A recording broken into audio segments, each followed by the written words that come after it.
ఈ భగవద్గీత 2వ అధ్యాయంలో 66వ శ్లోకము, ఇంద్రియ నిగ్రహం లేని వారికి వివేకం కలగడం లేదు. అవివేకి అయిన వారికి పరమార్థ విషయాలంటే ఆత్మజ్ఞానం వీటి మీద అభిరుచి కలగదు. పరమార్థ చింతన శూన్యునికి శాంతి లభించదు. అశాంత చిత్తుడైన వాడికి సుఖం ఎక్కడ. ఈరోజు శాంతిని కోల్పోయాము. ఎలా కోల్పోయాము? మామూలుగా దాన్ని వాడడం మానేసాము. ఆ తర్వాత బయట నుంచి ఇచ్చే వాళ్ళంతా కోపాన్ని, ద్వేషాన్ని ఇవ్వేస్తుంటే అవి కూడా తీసేసుకున్నాం.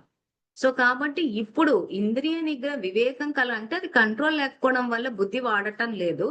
అలాంటి వాళ్ళకి ఈ విషయాల మీద అందుకే భగవంతుడు నిరాకారుడన్న విషయాన్ని ఎందుకు గుర్తించలేకపోయారంటే యోగమాయ చేత కప్పబడిపోయింది. అంటే ఆత్మ పరమాత్మ ఇవి తెలుసు, కానీ ఈ పరధర్మంలోకి వచ్చి కప్పబడిపోవడం వల్ల వాటి పట్ల రుచి అనిపించట్లేదు. నిరాకారుడికి కనెక్ట్ అవ్వలేకపోతున్నారు.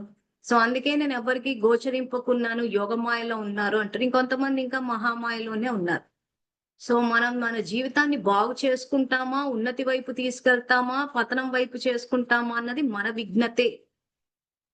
భగవంతుడి పాత్ర ఏంటి అని అంటే మనకి గైడెన్స్ ఇస్తాడు, సపోర్ట్ ఇచ్చి మనకు తోడుండి మన వెంట నడుస్తాడు.